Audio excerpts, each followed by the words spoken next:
जय हिंद फ्रेंड्स, आप सभी का स्वागत है हमारे यूट्यूब चैनल पे। दोस्तों, आज आप सभी को हम Hindi net JRF paper number 2 जो है हिंदी का, उस पर कविता की चर्चा करेंगे।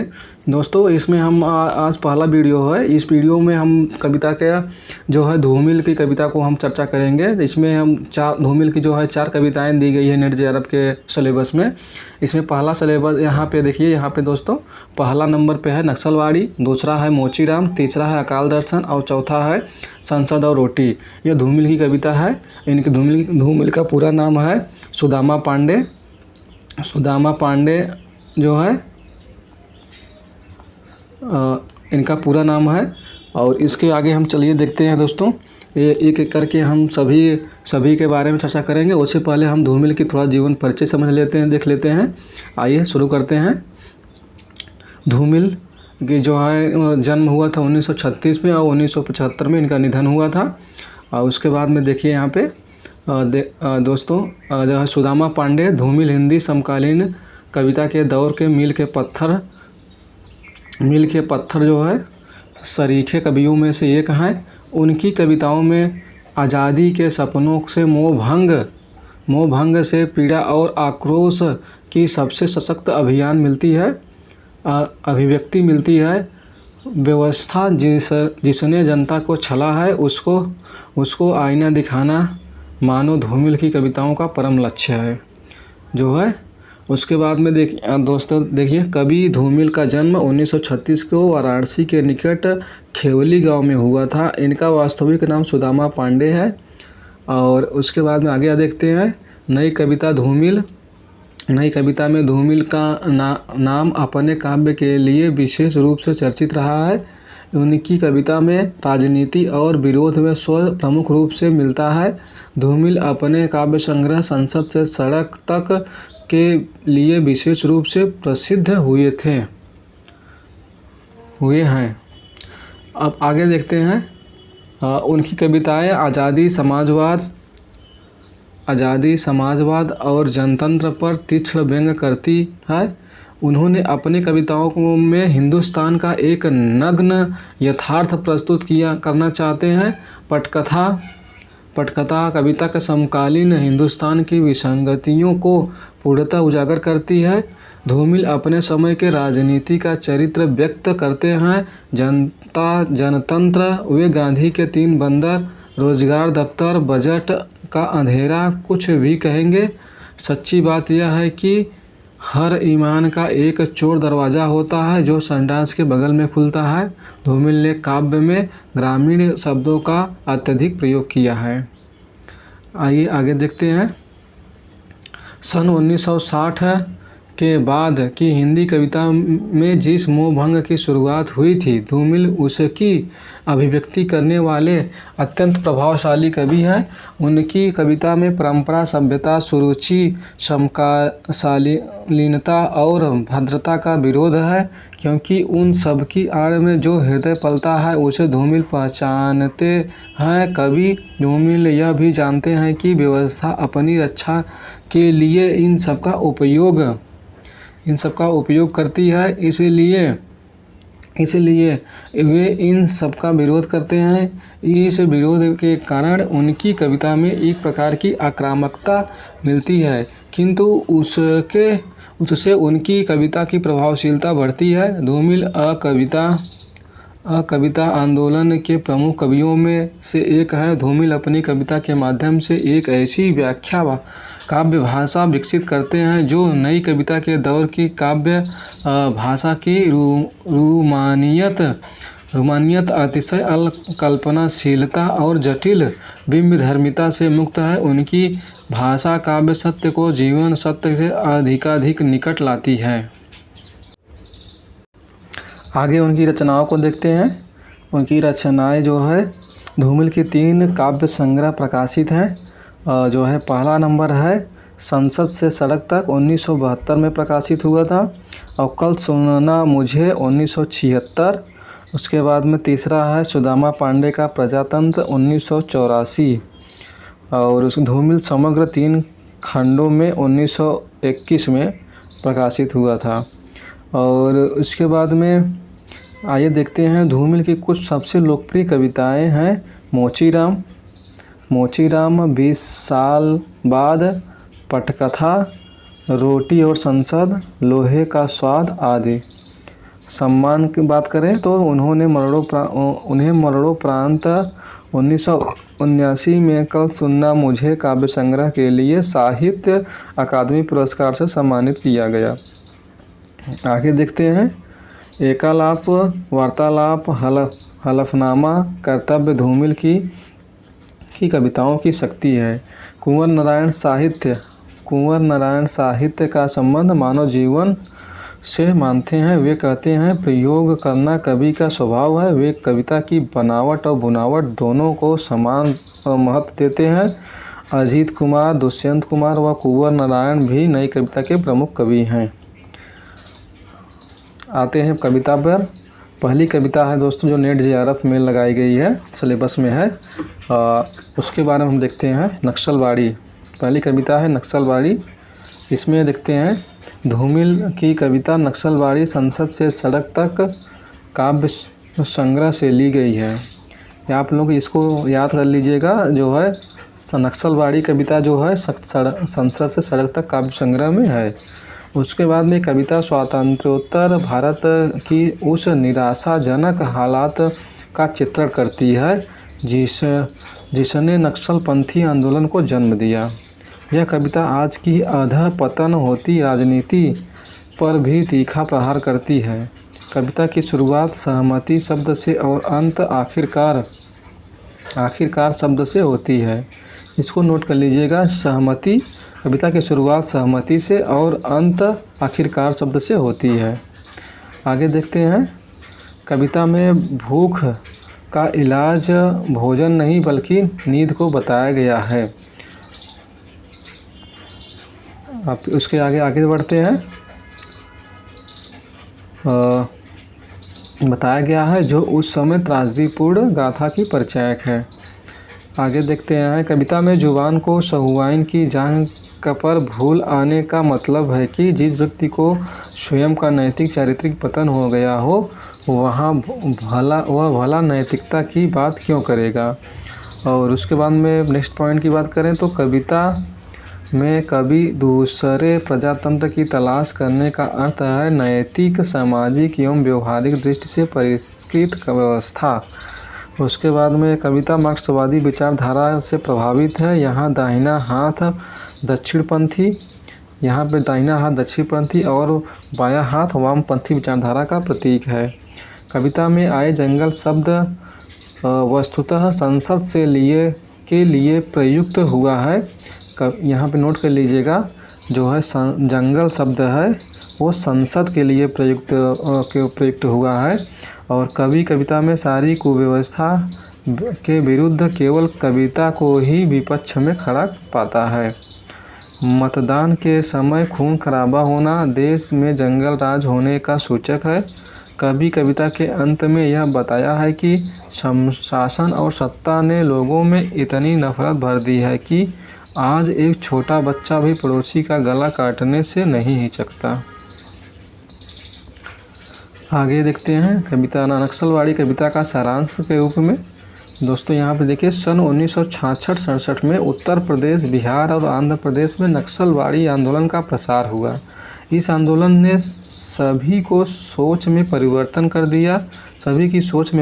कर दिया। धूमिल ने नक्सलवाड़ी कविता जो है नक्सलवाड़ी आंदोलन का पर्याप्त समर्थन किया।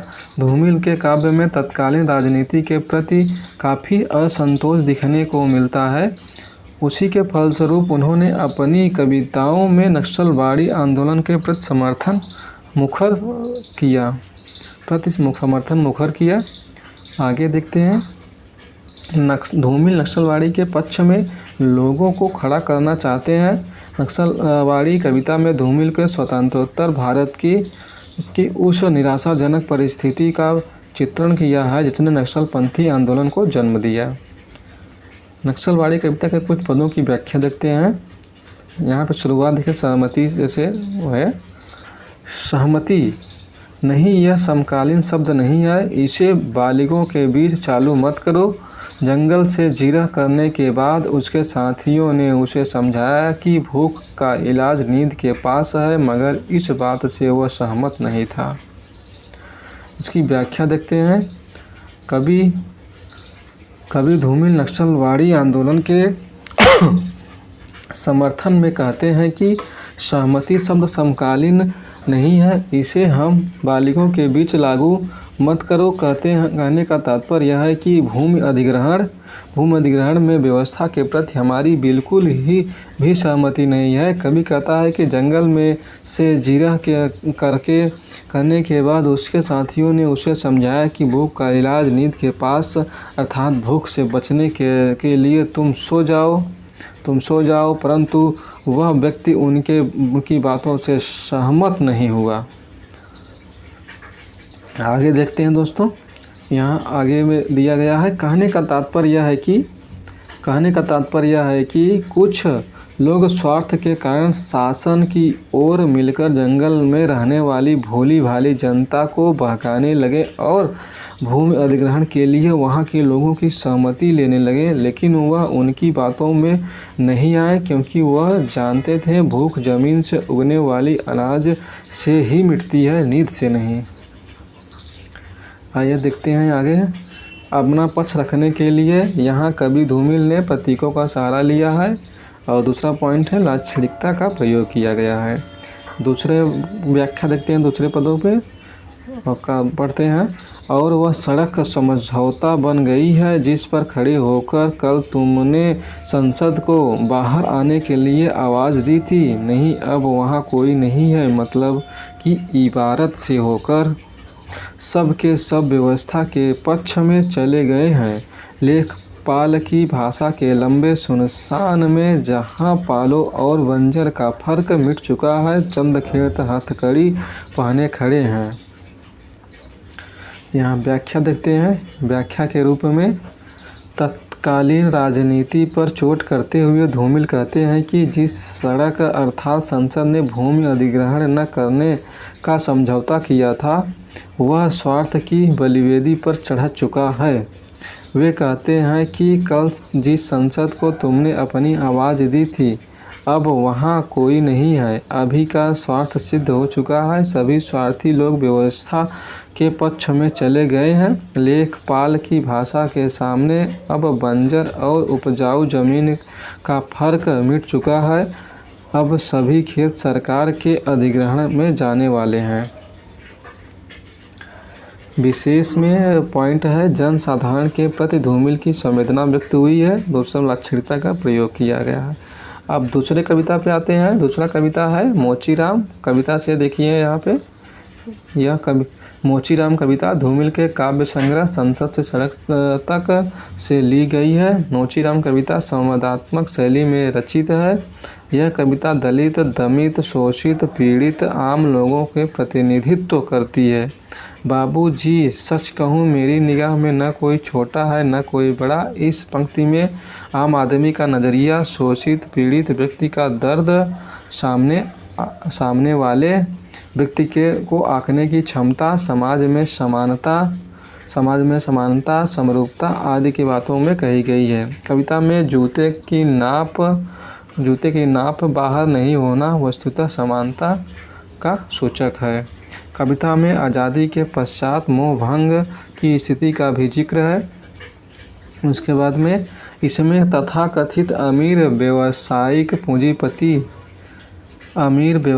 पूंजीपति और लालची, ना अक्लमंद, घमंडी, यहाँ तक कि हिटलर का नाती तक कहा गया है।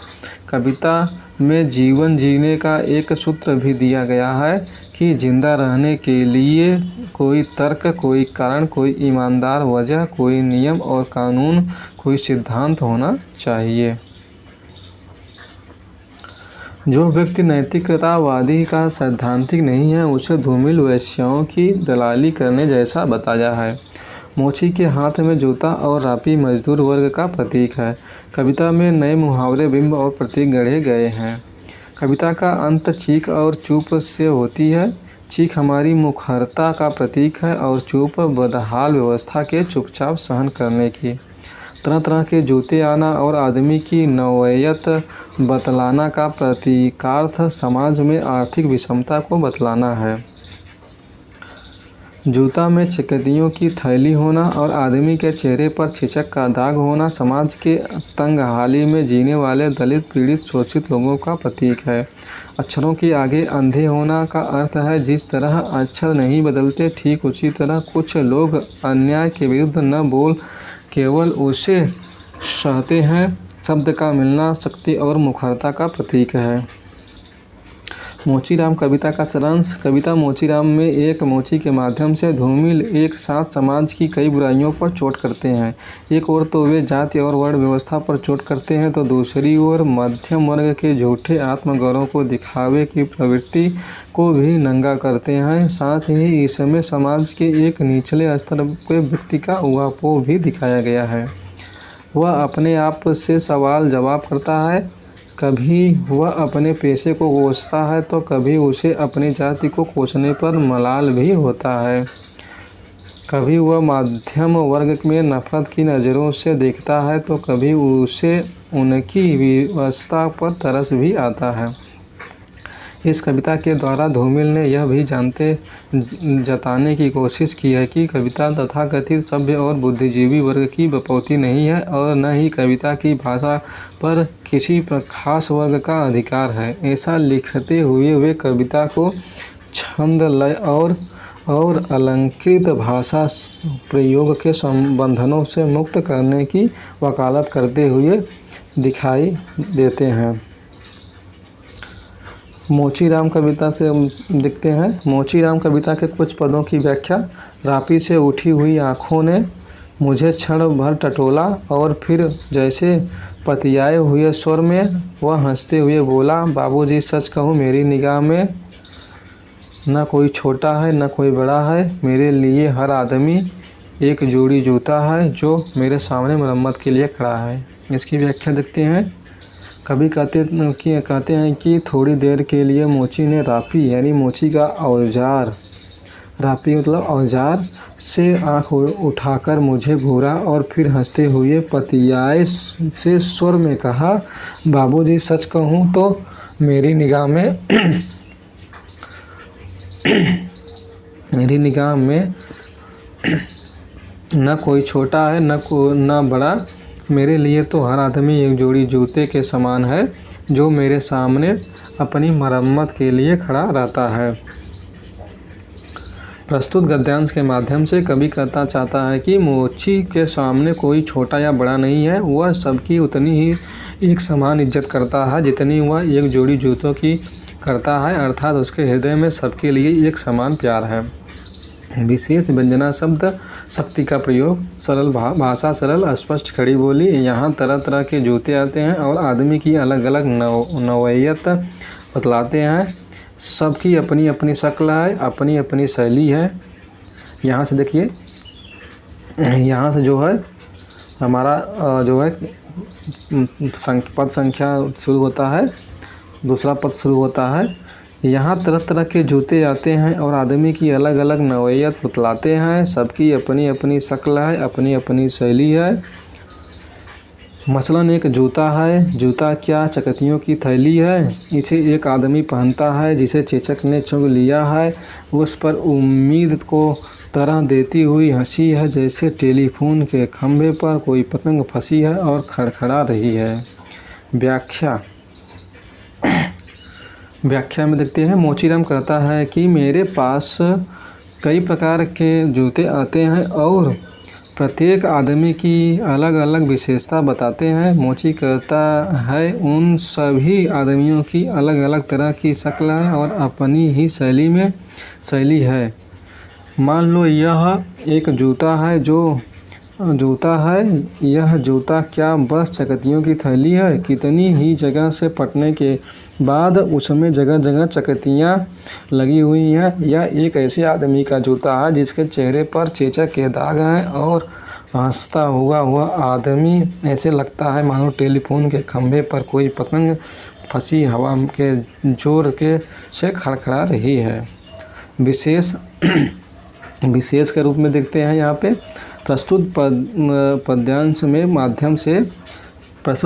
के माध्यम से कवि ने मध्यम वर्ग के झूठे आत्मगौरव को दिखावे को दिखाया है। उत्प्रेक्षा अलंकार का प्रयोग है। पुनरुक्ति प्रकाश अलंकार है। प्रतीकात्मक शैली है। आगे देखते हैं। अब आता है अकाल दर्शन, यह तीसरी कविता है।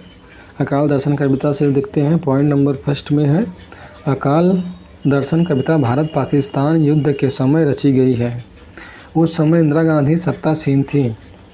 अकाल दर्शन कविता की शुरुआत प्रश्न से होता है। कवि कहते हैं, भूख कौन उपजाता है, और चतुर आदमी बिना जवाब दिए बढ़ती जनसंख्या की ओर इशारा करता है। अकाल दर्शन कविता की रचना प्रश्न और आश्चर्य की शैली की गई है। अकाल दर्शन का चालाक आदमी हेजमनी अर्थात सत्ताधारी प्रभुत्व वाले व्यक्ति हैं जो व्यवस्था के प्रतीक हैं। अधःपतन होती व्यवस्था पर किए गए प्रश्न का उत्तर उस चालाक आदमी के पास बिल्कुल नहीं है। देश में बढ़ती जनसंख्या उसकी सत्ताधारी के लिए समस्या नहीं बल्कि उसके आराम पसंद की वस्तु है। कविता में गांधी शब्द नेहरू परिवार के शासन का प्रतीक है। कवि उस समय की अराजक स्थिति के कारण पूरे राष्ट्र में एक जंगल का प्रतीक माना है जहाँ कोई कानून नहीं, कोई व्यवस्था नहीं। कविता में सत्ताधारी की तुलना भेड़िया से की गई है। कविता में गीजा शब्द भोजन का खुराक का प्रतीक है। कविता में आए गाय शब्द हिंदू राष्ट्रवाद का या सांप्रदायिक विभाजन का प्रतीक है। हाय शब्द की दुरावस्था अथवा खतरे का प्रतीक है। कविता में नारी सौंदर्य के माध्यम से भी सत्ता की कुरूपता को प्रस्तुत किया गया है। कविता में पस्त और तटस्थ शब्द जनता के लिए आया है जो उसके अलगाव बोध को दर्शाता है। अकाल दर्शन कविता की बात करें अब। अकाल दर्शन कविता धूमिल के वर्ष 1966 में बिहार और उड़ीसा में भीषण अकाल पर आधारित है। अकाल दर्शन कविता के कुछ पदों की व्याख्या आगे देखते हैं। अब पदों को। भूख कौन उपजाता है, वह इरादा जो इस तरह देता है, यह वह घृणा जो आँखों पर पट्टी बांधकर हमें घास की सट्ठी में छोड़ आती है। उस चालाक आदमी ने मेरी बात का उत्तर नहीं दिया। उसने गलियों की ओर, सड़कों की ओर, घरों में बाढ़ की तरह फैले हुए बच्चों की ओर इशारा किया और हंसने लगा। व्याख्या देखते हैं। अपनी कविता अकाल दर्शन के प्रारंभ में ही कवि ने पाठकों के सम्मुख एक प्रश्न रख दिया है। यहाँ कवि ने एक व्यक्ति से प्रश्न किया कि कौन पैदा करता है, वह जो ऐसा इरादा देता है, या वह घृणा जो आँखों पर पट्टी बांधकर हमें घास के बाजार में छोड़ आती। कवि का तात्पर्य यह है कि भूख पैदा कहाँ से होती है, वह इरादे से होती है या लोगों की घृणा से। कवि कहते हैं कि उस चालाक व्यक्ति ने मेरी बात का कोई जवाब नहीं दिया बल्कि गलियों, सड़कों और घरों में बाढ़ की तरह फैले अर्थात बहुत अधिक संख्या में उपस्थित बच्चों की ओर इशारा करके हंसता हुआ चल दिया। कवि कहता है कि उस व्यक्ति ने सांकेतिक रूप से इशारा कर दिया कि इतने अधिक बच्चों के पैदा करने के कारण भूख बढ़ती है। विशेष लाक्षणिकता का प्रयोग, प्रतीकात्मक शैली। दूसरा पद देखते हैं। और सहसा मैंने पाया कि मैं खुद अपने सवालों के सामने खड़ा हूँ और उस मुहावरे को समझ गया हूँ जो आज़ादी और गांधी के नाम पर चल रहा है, जिससे न भूख मिट रही न मौसम बदल रहा है। लोग बिलबिला रहे हैं, पेड़ों को नंगा करते हुए पत्ते और छाल खा रहे हैं, मगर मर रहे हैं, दान कर रहे हैं। जलसों जुलूसों में भीड़ की पूरी ईमानदारी से हिस्सा ले रहे हैं और अकाल को सोहर की तरह गा रहे हैं। झुलसे हुए चेहरों पर कोई चेतावनी नहीं है। व्याख्या देखते हैं। कवि धूमिल को जब अपने ही सवाल का जवाब नहीं मिला तो उन्होंने कहा कि अचानक मैंने स्वयं को ही अपने सवालों के सम्मुख खड़ा कर लिया है। वे कहते हैं कि मैं उन मुहावरों को सब समझ गया हूँ जिन्हें लोग आज़ादी और गांधी के नाम पर प्रयोग कर रहे हैं। उनसे न तो भूख ही मिटती है और न ही देश का मौसम बदलता है। कवि आगे व्यंग्य करते हुए कहते हैं कि लोग भूख के कारण बिलबिला रहे हैं, उनके पास खाने को कुछ नहीं है, वे पेड़ों की छालों और पत्तों को उखाड़ कर खा रहे हैं, वे भूख से मर रहे हैं, परंतु फिर भी वे कोई भी जलसा हो या कोई भी जुलूस हो उसमें ईमानदारी से भाग ले रहे हैं। वे अकाल को मांगलिक गीतों की तरह गा रहे हैं। भूख की आग के कारण उनके चेहरे झुलसे हुए हैं, लेकिन उन पर किसी भी प्रकार की चेतावनी नहीं है, अर्थात भूख होते हुए भी उन पर उक्त बातों का कोई प्रभाव नहीं पड़ रहा है। आगे देखते हैं विशेष के रूप में। यहाँ विशेष में कवि ने व्यंग्यपूर्वक देश की साधारण भोली जनता के यथार्थ तस्वीर खींची है। चित्रोपमा शैली है और व्यंजना शब्द शक्ति का प्रयोग है। आगे आते हैं चौथे नंबर जो है हमारी कविता है रोटी और संसद। कविता से जो है लास्ट कविता है। प्रश्नात्मक शैली में रचित रोटी और संसद कविता धूमिल का दूसरा काव्य संग्रह कल सुनना मुझे से ली गई है। कविता में 3 तरह के लोगों का जिक्र है, एक रोटी बेलने वाला, दूसरा रोटी खाने वाला और तीसरा रोटी से खेलने वाला। तीनों व्यक्ति प्रतीकात्मक अर्थ रखते हैं। रोटी बेलने वाला कृषक या मजदूर वर्ग का प्रतीक है जो अनाज को उपजाता है या मजदूरी करता है। यह सर्वहारा वर्ग का प्रतीक है। दूसरा रोटी खाने वाला व्यक्ति उपभोक्ता वर्ग का प्रतीक है। इसे मध्यम वर्ग भी कहा जा सकता है जो हर तरह से पीसा जा रहा है। तीसरा रोटी से खेलने वाला व्यक्ति मुनाफाखोर, सूदखोर, पूंजीपति वर्ग, सामंती आदि प्रभुत्वशील व्यक्ति का प्रतीक है। तीसरा रोटी से खेलने वाला व्यक्ति मुनाफाखोर, सूदखोर, पूंजीपति वर्ग, सामंती आदि प्रभुत्वशील व्यक्ति का प्रतीक है। इस तीसरे आदमी को हम तानाशाही प्रजातांत्रिक अधिनायकवाद का भी प्रतीक मान सकते हैं। आगे देखिए, यहाँ पे रोटी आजीविका या भरण पोषण का प्रतीक है, जिसमें तीसरा आदमी खेलता है, अर्थात चौं ओर गरीबी, लाचारी, बेबसी, बेरोजगारी का आलम है और यह तीसरा आदमी उसी हुकूमत पर अट्टहास कर रहा है। कविता में संसद निरीह प्राणी का प्रतीक है, जिसके साथ बार बार उसी के रक्षक के द्वारा अमानुषिक व्यवहार किया जा रहा है। कविता में कवि कटघरे में खड़ा है क्योंकि वह प्रश्न करता है। आगे देखते हैं रोटी और संसद कविता का सारांश का। दोस्तों, यहाँ पे रोटी और संसद, इस कविता में धूमिल ने रोटी की समस्या पर अपनी चिंता प्रकट की है। कल सुनना मुझे इस काव्य संग्रह में सबसे छोटी किंतु महत्वपूर्ण कविता रोटी और संसद है। स्वतंत्र भारत प्रमुख समस्या थी गरीबी की समस्या। इस गरीबी के कारण सामाजिक विषमता बढ़ती गई, गरीबी और अधिक गरीब होता गया और पूंजीपति वर्ग सत्ता और शासन की बागडोर अपने हाथ में लेकर गरीबों की रोटी तक छीनता गया। इसी कारण आम आदमी रोटी के लिए तड़पता रहा। गरीबों ने रोटी छीनने वाला वर्ग मतलब तीसरा आदमी। कवि ने इसी तीसरे आदमी की तलाश के लिए प्रतीकात्मक रूप से रोटी और संसद यह एक छोटी कविता लिखी है। आइए देखते हैं रोटी और संसद के कुछ पदों की व्याख्या।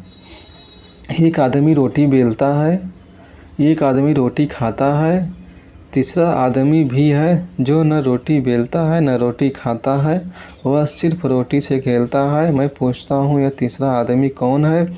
मेरे देश की संसद मौन है। व्याख्या देखते हैं। कवि धूमिल कभी धूमिल हमारे सामने चित्र खड़ा करना चाहते हैं कि एक आदमी रोटी बेलता है, मतलब वह रोटी का जुगाड़ में कड़ी मेहनत करता है, कि एक आदमी है जो रोटी खाता है, परंतु ऐसा एक तीसरा आदमी है जो न रोटी बेलता है न रोटी खाता है, वह तो सिर्फ रोटी से खेलता है। कभी इसी तीसरे आदमी की पहचान के लिए प्रश्न करते हैं कि यह तीसरा आदमी कौन है, परंतु इसका उत्तर हमारी सर्वोच्च संसद नहीं दे पाती है।